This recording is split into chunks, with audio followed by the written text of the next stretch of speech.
I'm Michael Fox, and this is the Prospector Podcast. And I have joining me good friend and returning guest, Chris Temple of the National Investor. Welcome, Chris. Morning.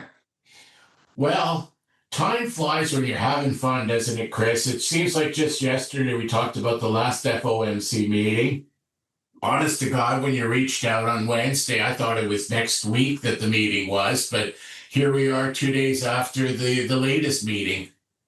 Yeah, and even since Wednesday afternoon's meeting, things have ratcheted up quite a bit in the angst department, given the president's increased tariffs on a number of fronts.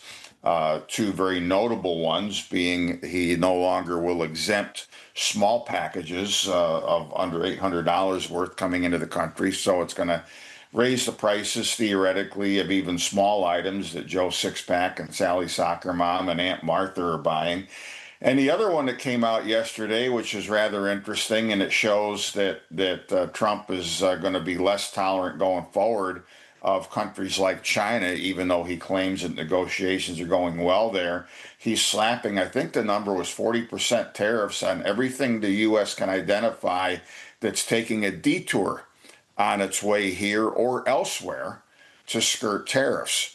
Most notably, of course, there's been this proclivity on a whole range of goods that had been previously tariffed in one way or the other, where there were import controls or whatnot, where China would send something to Mexico, they slap a made in Mexico label on it down there and then send it to the U.S.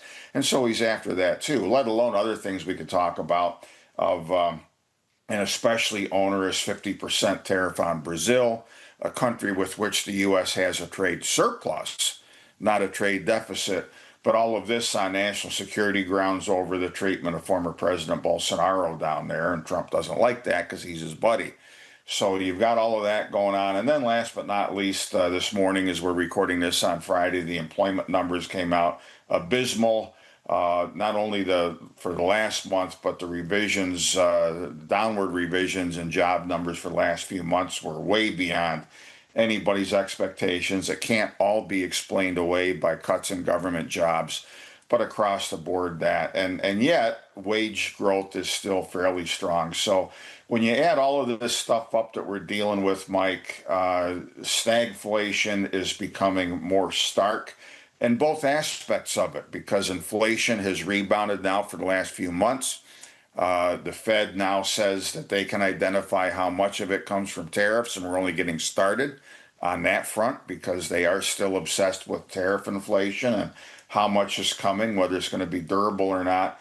And the stag part of things, even with the 3% GDP growth in the second quarter, which was beyond expectations, you average it out with the loss in GDP in the first quarter, you're still not talking about any great shakes for economic growth. So, all at once and fairly abruptly on a few of these fronts this week, as we turn the calendar now to August, a lot of stuff has come to really give the bulls on Wall Street a major reality check, and I think it is just getting started.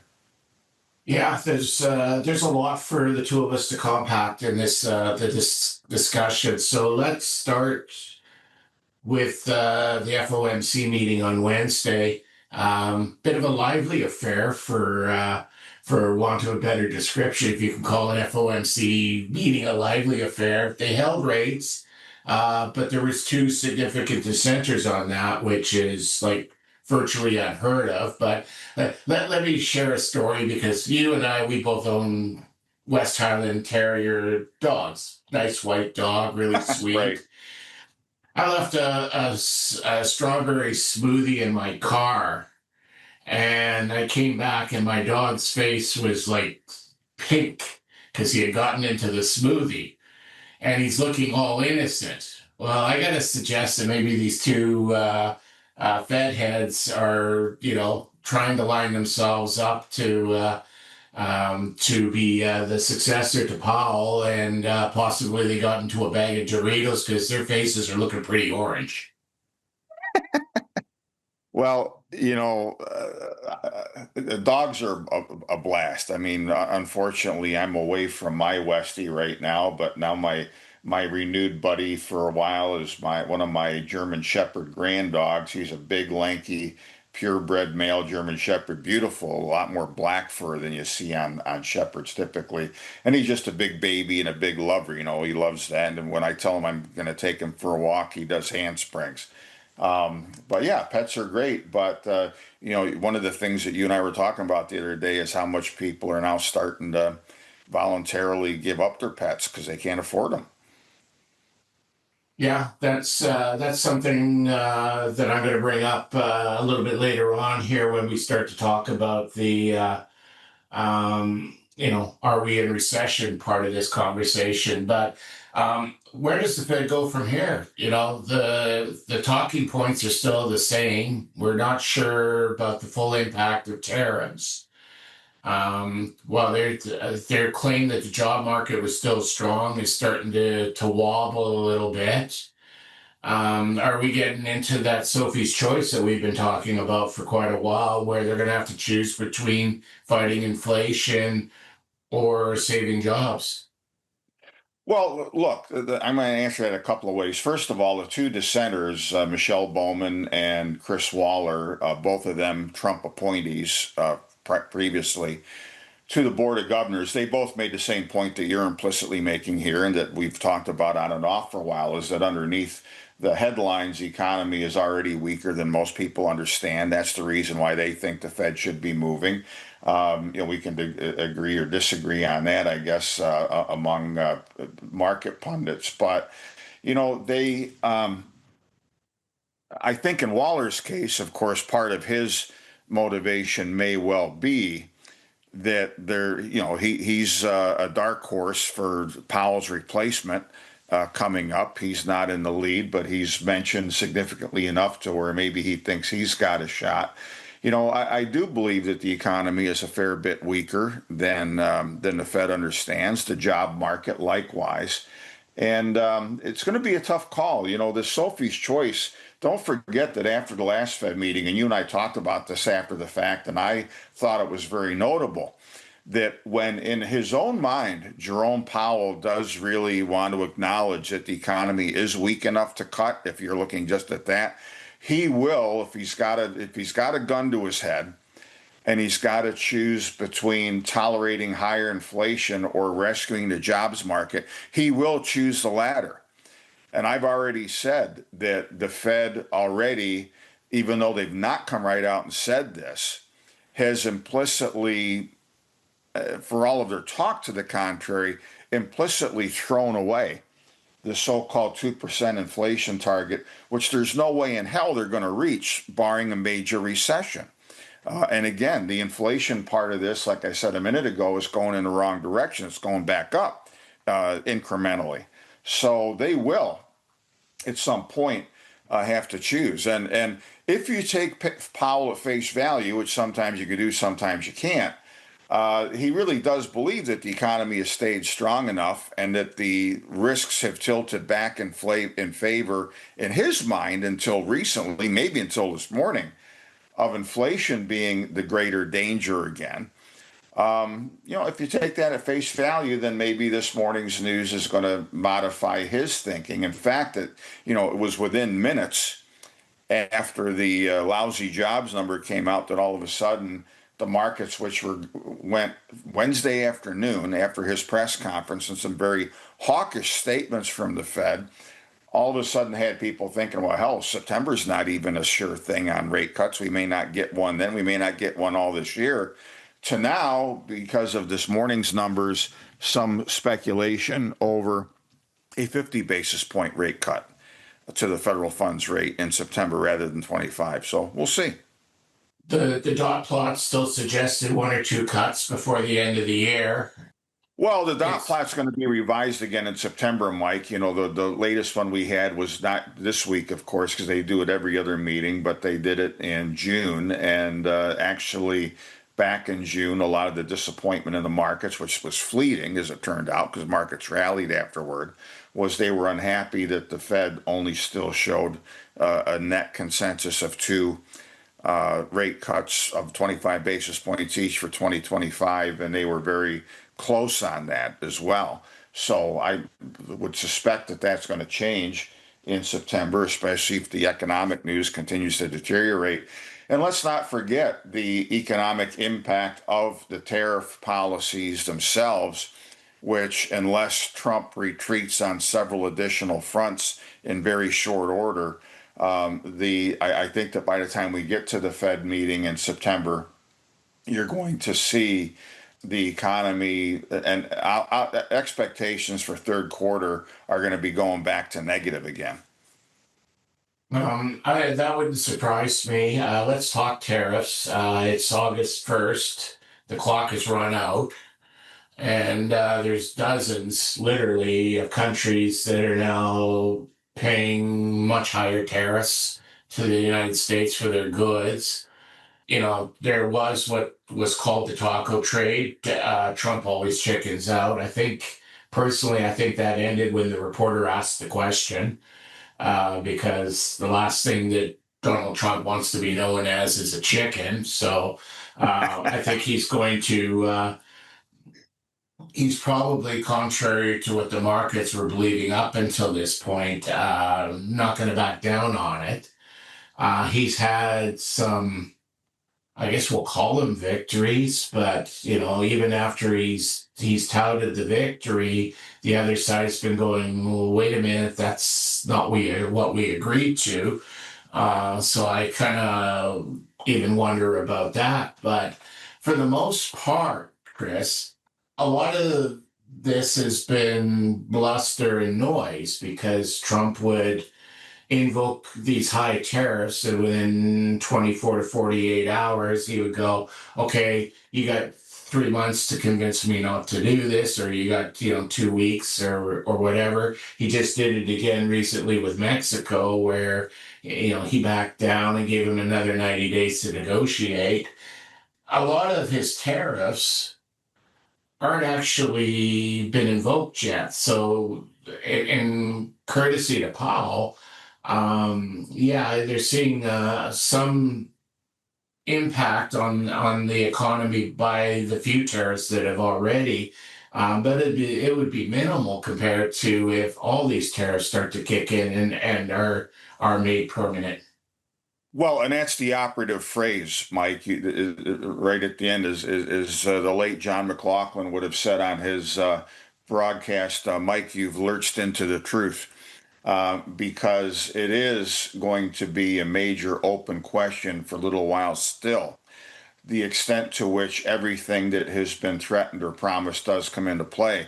But already, even though this does not represent the lion's share of the tariffs that are still to be implemented, and we're only starting to see the first fruits, if you will, of the tariff policy, according to Powell Wednesday afternoon, they now claim, the Fed, that from 0.3 to 0.4% of the recent increase back in the consumer PCE, so virtually all of the increase from its low, if you believe them, of the rise in consumer PCE has come from the tariffs that have already been enacted. Trump and his claim that we're getting rich, we're going to have so much money, it's going to be coming out of our ears, etc. And he always exaggerates everything. He's always flim flam and bluster on a lot of this stuff. But if you annualize it, it is true that for 2025, we'll take in 300, maybe to closer to $400 billion in revenue, the U.S., from the tariffs that are already in effect. Now, that might be bumped up now with the ones that are going into effect now that we're at August 1st. It remains to be seen what happens elsewhere. The Europeans, everybody except Ursula von der Leyen, who negotiated what for Europe, by everybody else's estimation, was a lousy deal to the extent you can define it. You're going to have 15% tariffs on imports from Europe of most things. That's going to start. But here again, the question is that, okay, fine, we're going to get this added tariff revenue. That's great. But how much is it going to cost the U.S. economy and by extension the U.S. Treasury if all of these things go into effect and largely stay in effect? What is it going to cost in the form of less economic growth because you're going to stifle some demand. It's going to hurt the markets because inevitably the markets need to reckon with the fact of how overpriced they are in a world of sticky inflation and interest rates and these sticky tariffs if they stay sticky. Okay, how many times can I say sticky in a sentence? So, anyway, in the end, you might just have a wash where it comes to revenue for the government. That's what a lot of people are warning of, because if the economy weakens anew and consumption is less, then the government is losing in corporate and personal income taxes what it might be taking in tariff revenue. So, we can talk separately. Again, one of these days, maybe we should when we see how all of the dust settles, especially with, because we don't even know yet what the long-term deal is going to be with Canada, let alone China, let alone Mexico.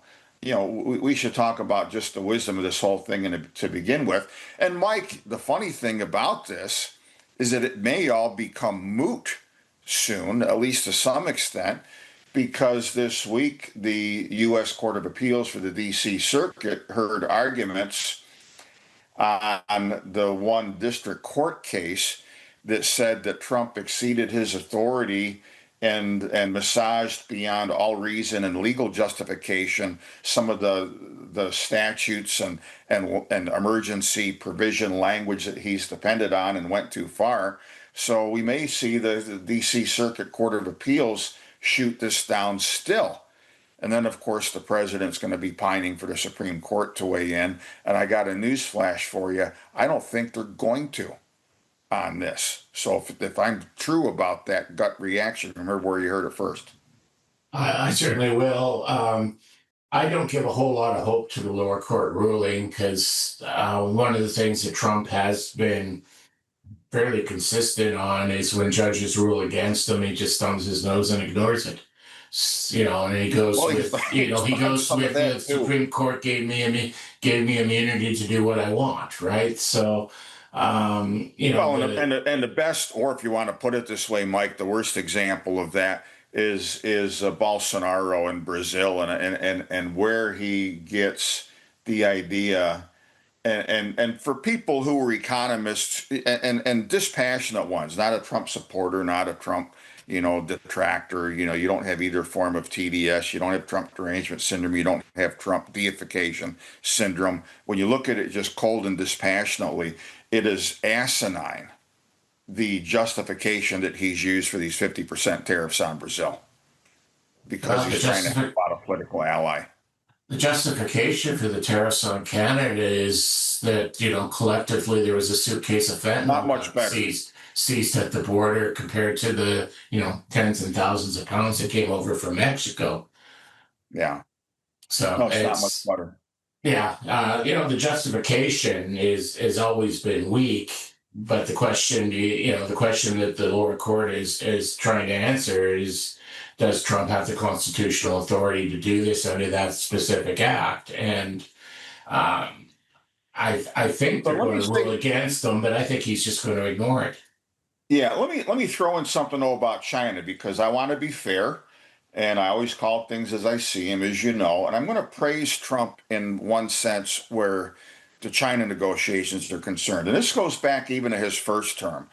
There are those in the deep state, the military industrial complex, within the CIA and elsewhere, who are all still there, many of them still there, who do not want just a trade war with China. They want, even if it comes to military action, they want to knock China back down a few pegs because they don't want the U.S. to lose its role as king of the hill globally in any respect, whether it's economic, whether it's trade, whether it's foreign policy, military, etc. In this sense, it's good that President Trump is not an ideologue. And he's a pragmatist that wants to make a deal. Everything for him is about the deal, of course, because he's the best author that God ever put on a planet with his Art of the Deal book and stuff. He's always wanted to make a deal with China that is mutually beneficial and fair, where we don't give away too much, where we recognize China is still a big player in the world, the biggest economic production member, etc. there is as much or more at stake with the bilateral relationship with China as with anybody. And especially now that the president has poisoned the well where Canada is concerned, where we should be looking to the future, and I think some ways we still are, for a lot of our mutually beneficial and important work to come over permitting, over critical materials, over energy, and all this stuff. There's this really interesting cat and mouse game with China right now because China's economy is teetering. They have been in full blown deflation, which is one of the reasons why they're trying to undercut everybody in the world and pass all the surplus production on to other countries just to get rid of it and move some money and have things less bad on that front. Their banking system, especially where it concerns real estate, remains a shambles. And there are those that are advising Trump that want him to really put his foot on their jugular, even at the possible cost of a major economic collapse in China, which wouldn't do a hell of a lot of good for anybody because everybody in the world is incestuously intertwined still, where it comes to finance, where it comes to trade and so forth. And we would find out quickly that the same is true of China, as was always said of the U.S. When the U.S. sneezes, the world catches a cold. I got news for you. If China catches a cold and has an economic crisis, we're all going to pay for that one way or another. So I'm really watching as much as everything and as much as the noise where all the other trading partners are concerned. What is the end game really going to be with China? He's obviously treating China with kid gloves, treating them differently. He's already sanctioning India for buying Russian oil. China told him go to hell on that subject, and he's blinked on that already.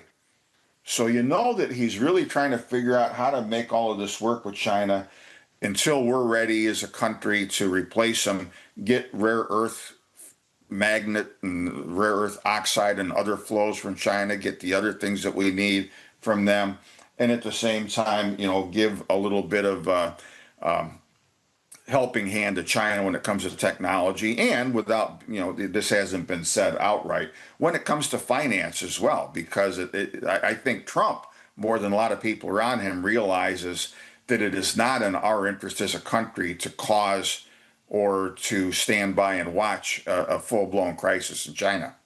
No, I wouldn't disagree with anything you said about any of that. But when I look at U.S.-China relationships, especially through a trade lens, this is what I see, and you'll be able to relate to this, I think, very well. You and I are former athletes.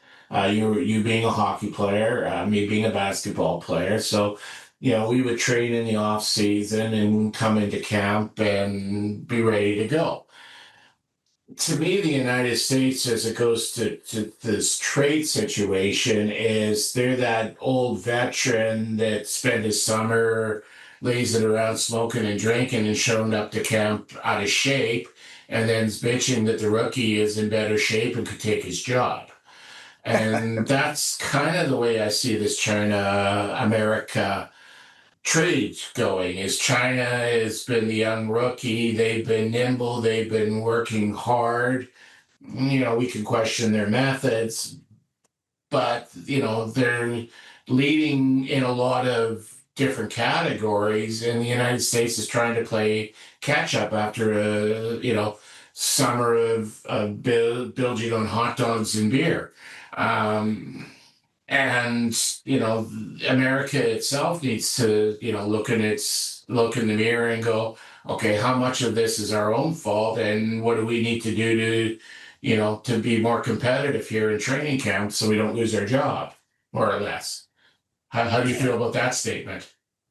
Well, I think that there's some truth to that, but let me segue into a different issue, Mike, that I think not only informs that, but I think influences everything, and that's the subject of debt.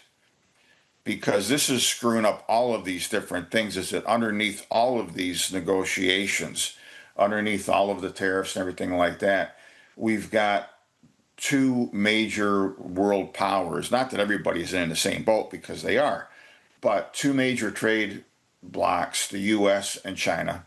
number one and number two as far as countries in the world. As far, the EU claims that if you add everybody up, they're still bigger than China. If that's actually true, it won't be for long.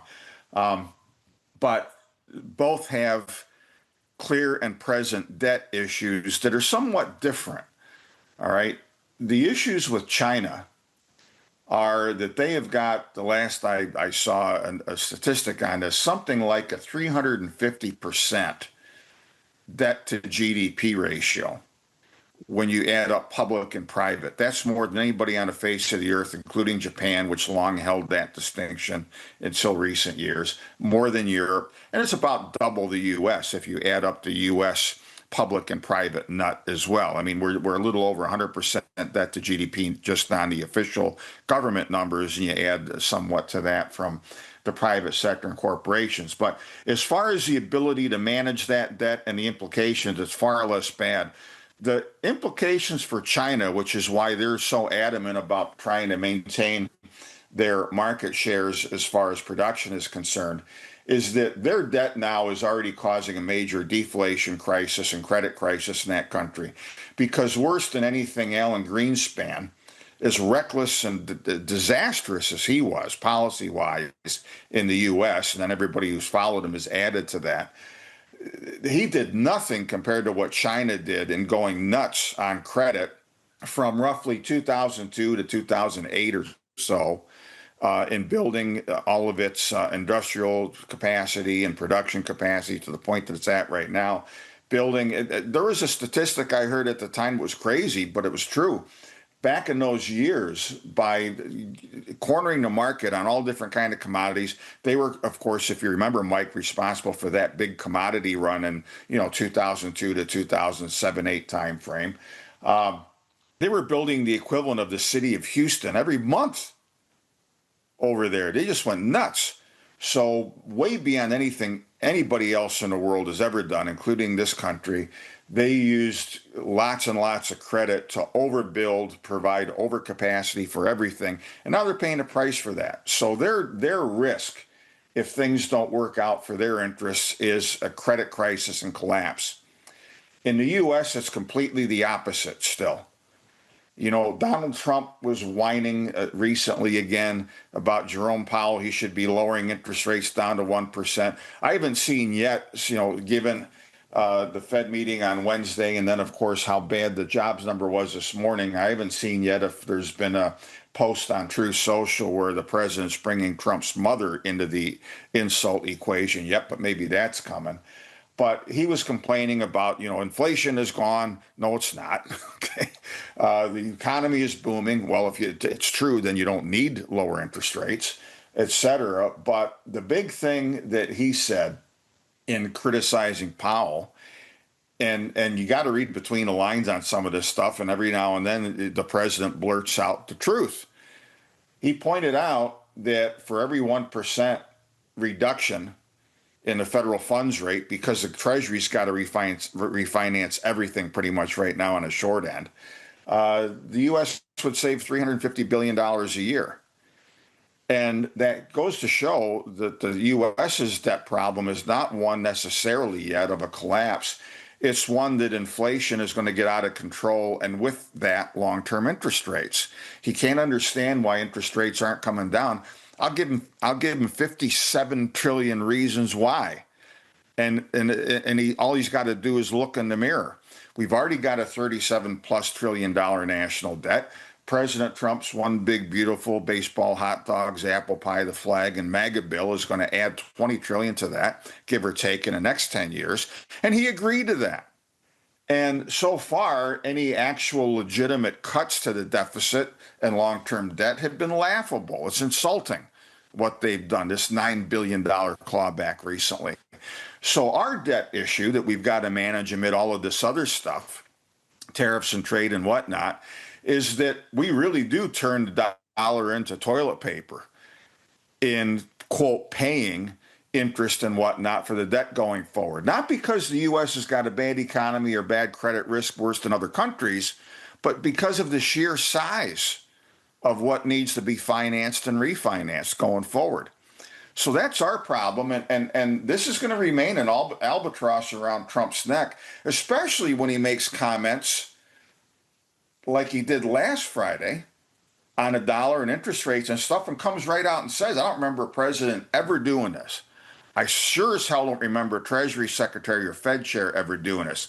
Coming right out and saying a weak dollar would be great because it'll help us manage the debt better and it'll help the economy and it'll goose asset prices even more. And if you ever wanted from the President of the United States a renewed sell or short signal on long term treasuries, you got it last week.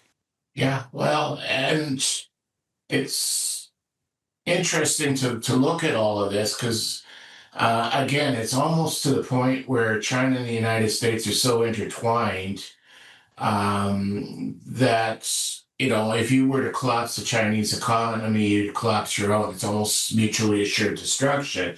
As China, of that, 27 trillion and counting, national debt that the United States has out there, a good chunk of that's held by China.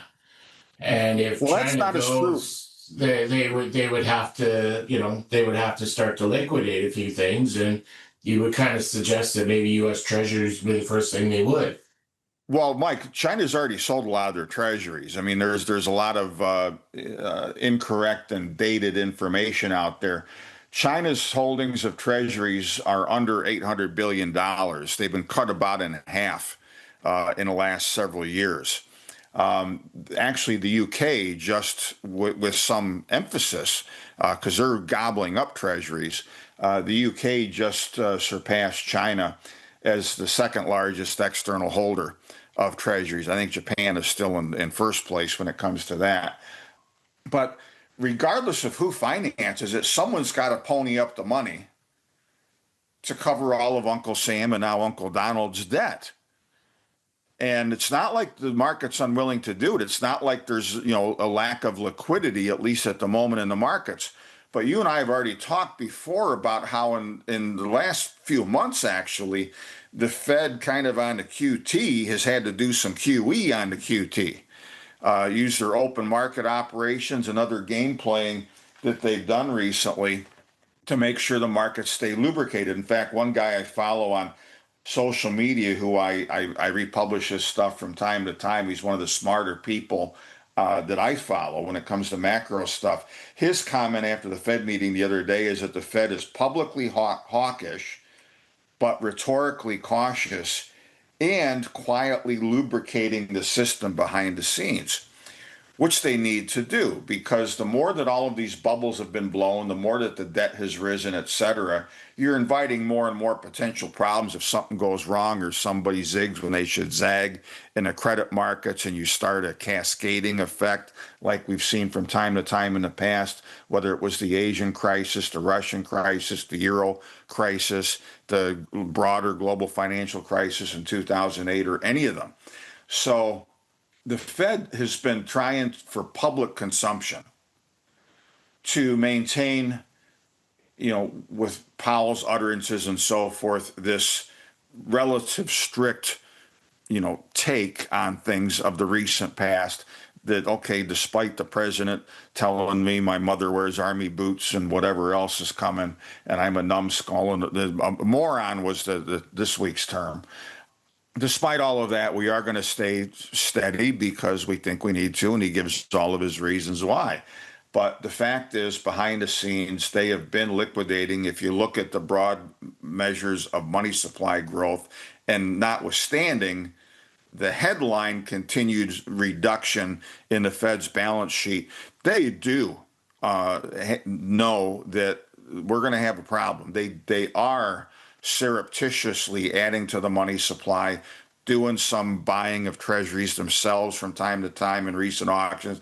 They're getting some help from the market today because yields plunged after the jobs number came out. I mean, within a half hour of the open, we went from near 4.4% on a 10-year treasury down to 4.26 or 7, something like that the last I looked. I don't know what it is right now. The 2-year note collapsed as well. And so the markets, and a 1% drop in the dollar index, but that only took back a pretty big rally, that some of it at least, that the dollar had recently. So if you look at the markets are if this continues, they will ultimately drag Powell into rate cuts before the year is over. Was September or not, we don't know yet, but obviously the odds went up. But enough of that rambling. The fact is that more monetary easing is coming. It's only a question of time. It's already happening behind the scenes because you need, just as President Trump said last week, if we don't have a cheap dollar, if we don't have more speculative toys and tools on Wall Street to goose asset prices so at least the rich, don't suffer, we are going to have an economic problem in the U.S. And so to try and keep that at bay, it is inevitable that the Fed is going to lower rates. It is inevitable that by the time they do it, we're already in a recession or a stealth recession, as you and I have talked about. But the $64,000 question, or maybe we got to use a higher number now because of inflation, that's an old number, is what do long-term yields do? And that's one that President Trump just can't get through his head, that if the Fed does cave in, the bond market vigilantes are going to say, oh boy, they are getting dragged into lowering rates. They are going to tolerate higher inflation. They are going to let President Trump get away with all of this money printing. And we don't want 4.4, now this morning 4.26% for 10-year paper. Now we want 5.5 or 6. That's not going to do the markets a hell of a lot of good, because don't forget that when you take away, getting back to your earlier comment on China, and again, the present holdings of Treasury securities, about 70% of them are within our own four walls. They're pension funds, they're banks, they're U.S. investors, they're mutual funds, or ETFs. So although it's not insignificant, the amount of foreign holding is overstated. But that said, it needs to continue. It can't drop off abruptly. And that's one of the reasons why you see the Treasury market sell off at times, is it did just yesterday on the tariff news before, getting this bounce today on the jobs numbers. It's why you see Treasury yields move up every time there's more tariffs that seem to be enacted, because don't forget that when you have the world's reserve currency, one of the definitions of that, one of the things that comes with that territory, is that you run trade deficits with other countries. And that's one of the ways in which they accumulate dollar assets with which they do global transactions, given that the dollar is the reserve currency. And so this is another thing where I really wish somebody would question the president, or Powell for that matter, on this very point and say, okay, great, you want to reshort things in the U.S., but it's going to take years for a lot of these things to be built or rebuilt. But in the meantime, you want to reduce your trade deficit, and okay, let's say you succeed. Who's going to buy the 30%, give or take, of treasuries that we've been depending on foreigners for? Because if they're not going to do it anymore, or as much, who's going to buy this stuff? And I think that's where a lot of people have missed the boat on a very important part of the economic and market argument over tariffs, is that tariffs, by definition, are going to drive Treasury yields much higher. Yeah, they will. And when you're tariffing your friends, one of the things that's going to happen is when you go to them to borrow money, they're probably going to say no. And this is one of the things about, the whole notion of the BRICS, apart from they're going to create their own currency and all that other crap, is that they're creating a mechanism to bypass the US dollar for trade. And, Canada, as an example, is not, being treated particularly fairly in this, in this tariff discussion. And we're probably the United States' closest ally.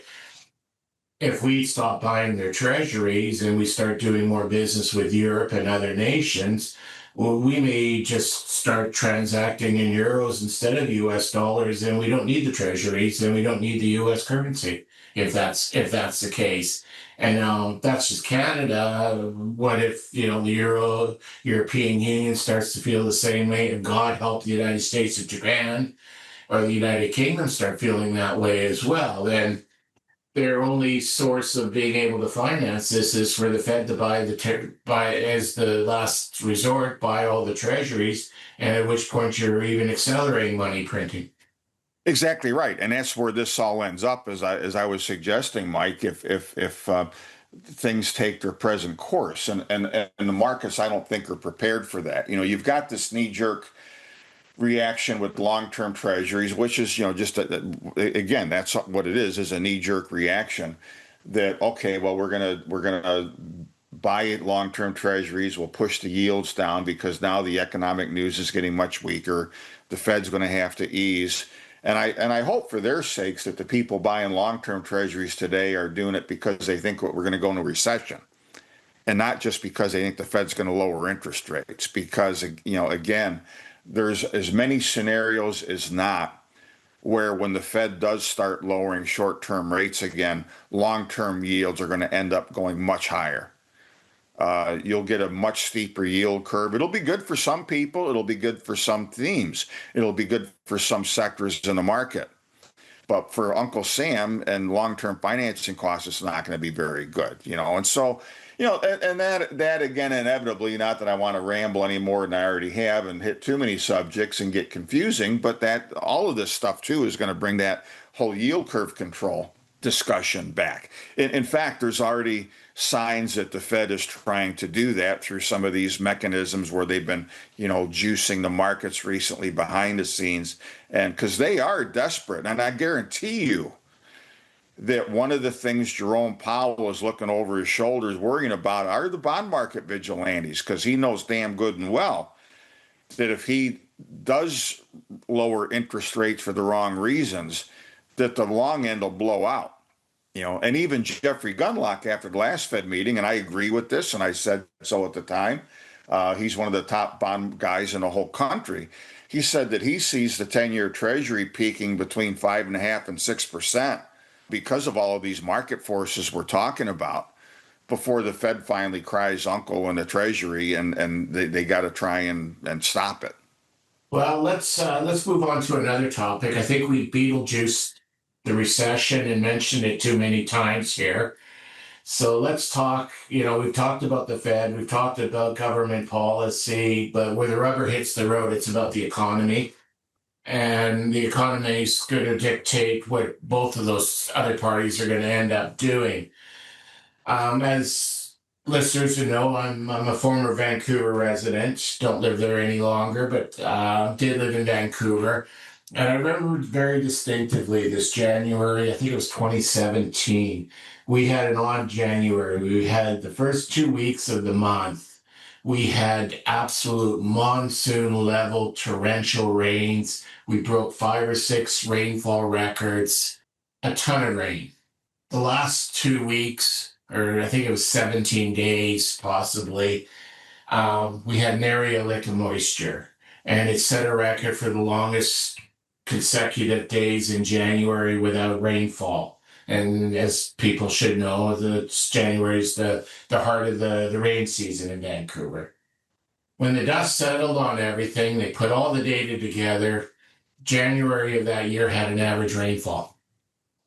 And I would take that and look at what we're looking at right now, Chris, and I would suggest that we are already in recession and we are having a stealth recession, but the data on the upper end of the economy is so strong, it's masking the weakness and failure on the lower end. We're seeing all sorts of signs of it. The jobs report today is one of those signs.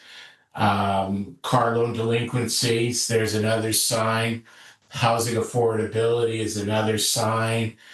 And this one's a sad sign. We talked about it and touched on it really earlier, but voluntary returns of pets to shelters in the United States is up 46% this year.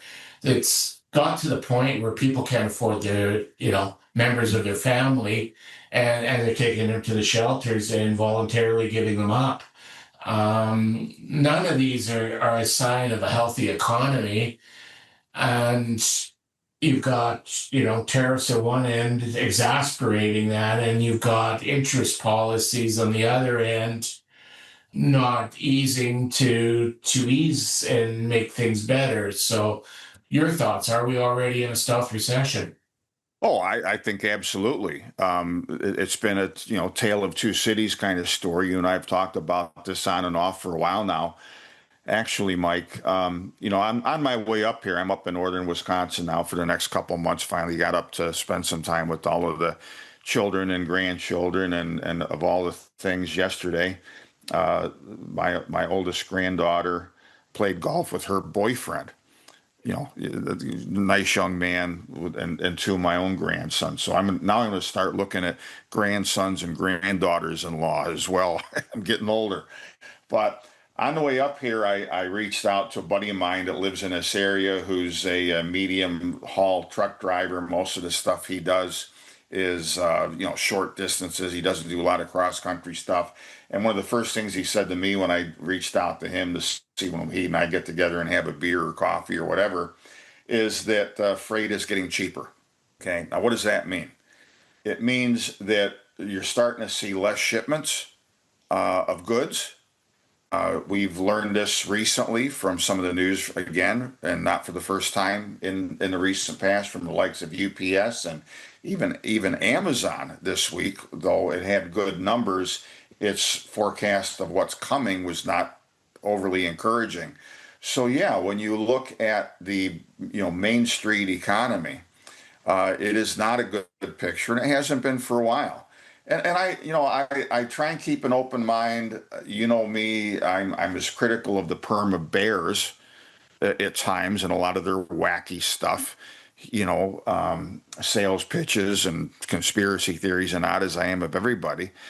So I try and keep an open mind. I see with my own eyes and hear with my own ears. And there is still pockets of economic strength. I mean, but even in my area where I live, full time, except for, being a reverse snowbird, now being in Wisconsin in the summer, even in my own area, we've seen somewhat of a slowdown in certain industries.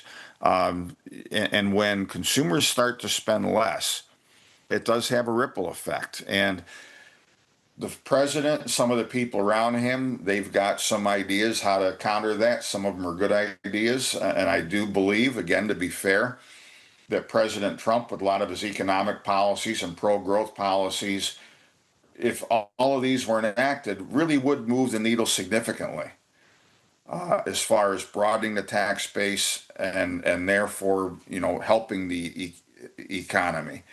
But too much of what's going on right now only benefits the moneyed class. All of this renewed action and policy over cryptocurrencies and now stable coins. And notwithstanding that some of this stuff is going to be durable and will be part of the financial framework and monetary framework going forward. But you can't grow a good durable economy based on these speculative and newfangled monetary tools. There's got to be jobs. There's got to be other stuff. And again, I'm not saying the president's not trying to do this, because he is, and he's done some great stuff. You look at where natural resources are concerned, the deal the government struck recently with MP Materials, the rare earth processor and miner out in California. This was enormous, and it met a lot of the things that I've been pining for a while out of the government. I think this is great stuff. We're probably going to see more of it. But will all of this be enough against such a monstrous debt overhang already? And all of the other things, I don't know. I mean, we're in for some really volatile times. I believe that the end result of this can and possibly would be that on our way to a new multipolar world, we do have a better homegrown economy, and we're less dependent on foreign imports for a lot of different things, as well as less dependent on foreign capital. But it's going to be messy to get there, especially when you have a guy leading the charge who sometimes multiple times in one day, you go from being a cheerleader to saying, what kind of a moron is this? Yeah, it's that's been my challenge with all of this, is that it's whipsawed. Everything's whipsawed. He says one thing and 3 hours later he comes around and it's 180 degrees opposite of what he just said. Um, Even when he tells you stuff, Yeah. the next thing you got people pressing back on, like, I have no idea what he's talking about. That's not what was agreed to. Like, the Europeans and the Japanese.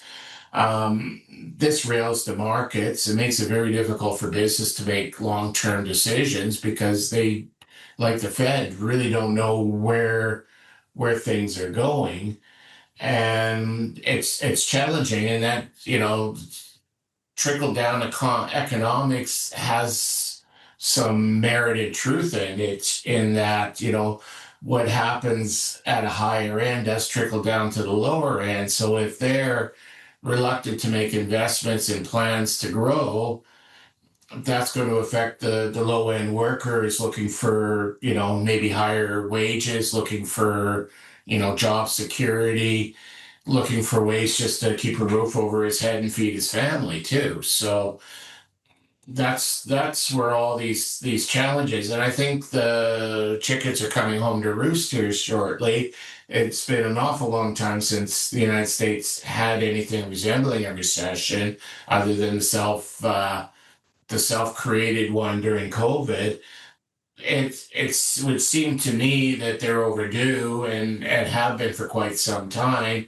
And I don't know that either government nor the Fed has the resources to combat it.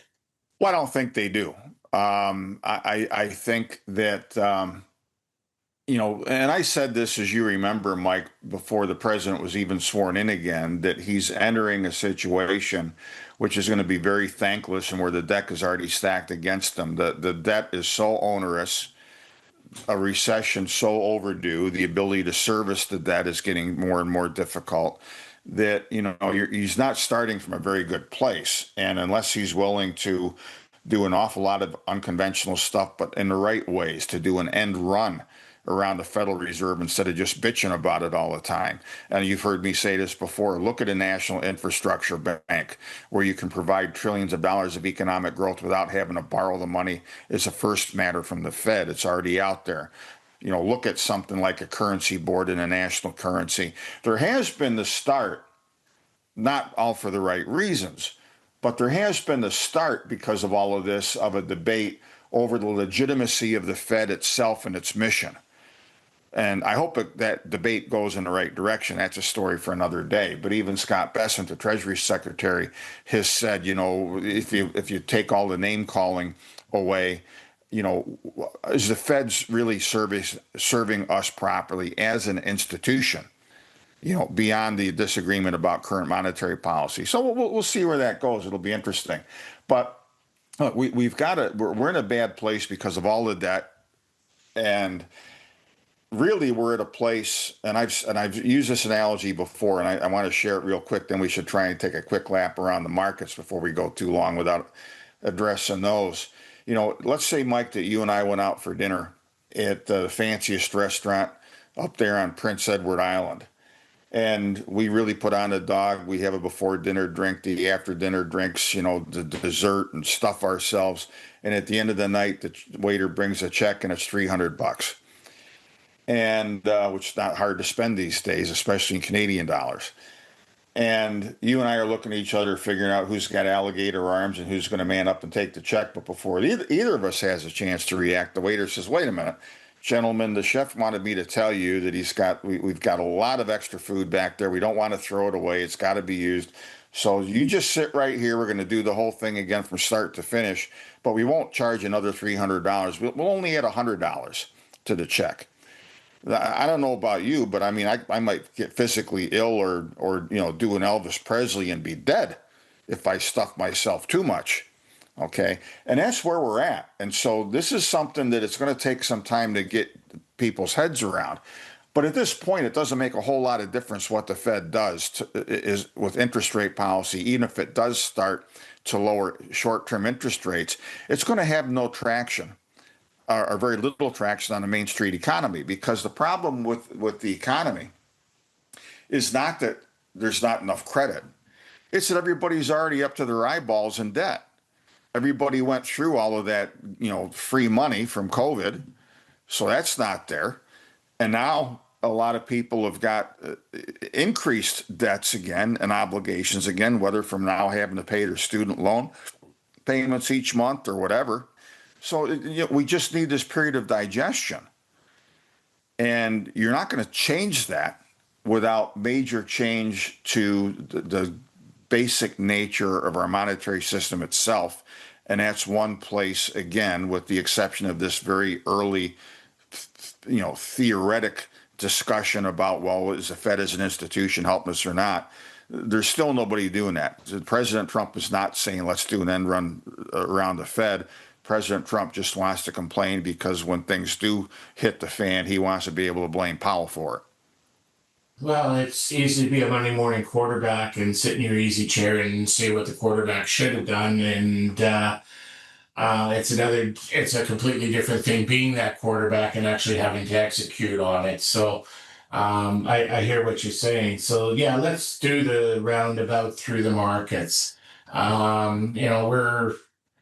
We're approaching midday on August the 1st. The jobs report came out.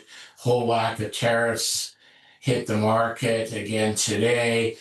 And nope, the Dow is not happy. It's down. It's up a little bit, but it's been down as low as 600 points today. We seem to be getting some safe haven running into the U.S. dollar and treasuries. Haven't looked at the gold price.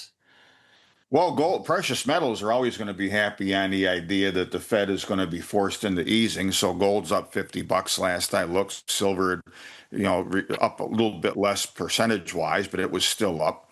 Yeah, yeah, I just hit the gold market, and you're correct. They're both up. So that's the big picture for the general markets. Now, is it tariffs or is it the job report?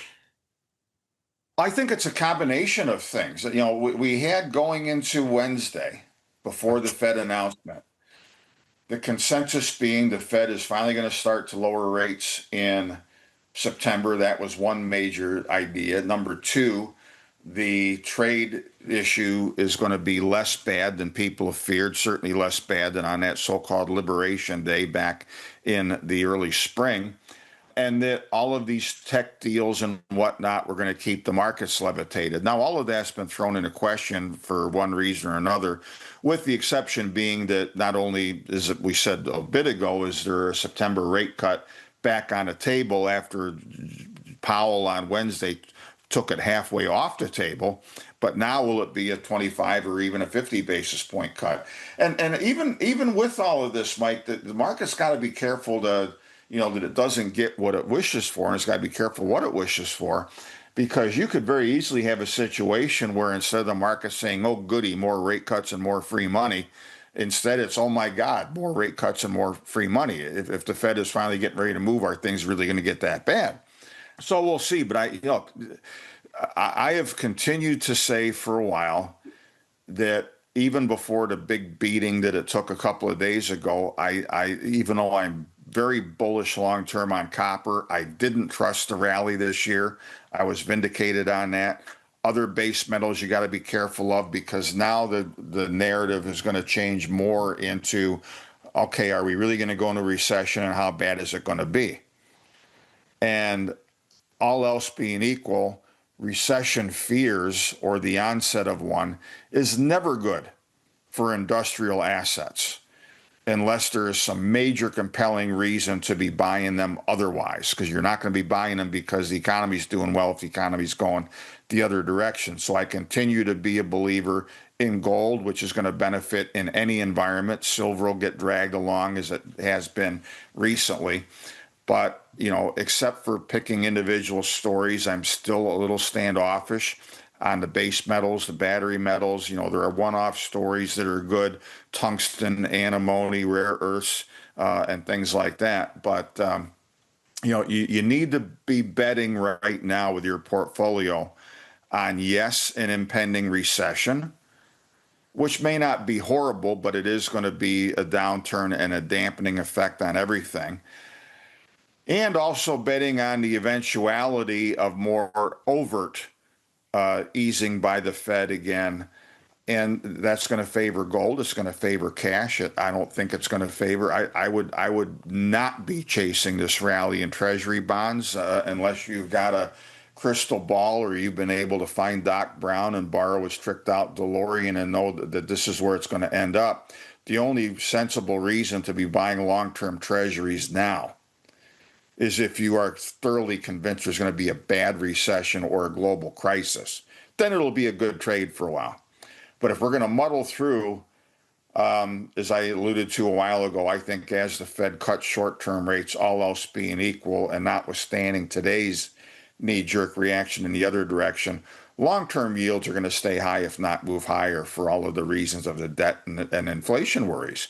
So you've got to be betting on inflation. You've got to be betting on an easing Fed, even as the market deteriorates and the economy deteriorates, and ask yourself the simple question: what benefits in that environment? Most definitely. Well, that was an awful lot for us to unpack this time around. As we always say, never a dull moment when we're looking at things. If Nope. people want to learn more about your musings on all these subjects and how to position themselves for what's coming forward, how would they do so, Chris? Well, just go to nationalinvestor.com. If you're not already on my email list, click the link and sign up. One of the things you'll immediately get is a recent renewed take that I did on the new FANGs theme, which is going to be long-term, the major theme going forward, because we are going to have, when all the dust settles and policies get straightened out and so forth, we are going to have a much more broad-based rally, I think, long-term in commodities for a variety of reasons. Most all of them have shortages going forward. The best one right now is uranium. And look, again, copper is a great supply and demand story for the long term. Silver is a great supply and demand story for the long term. Most other base metals are as well. But again, as I just alluded to, near term, it's going to be a little bit wishy-washy because of the economic fears are going to keep everything somewhat in check for the most part. Thanks very much for joining me, and continue on with the Chris Temple summer tour as you visit your large family all over the Midwest. And I look forward to seeing you again in person in September in Beaver Creek. Yes, sir, we will. Perfect. Thanks for your time, Chris.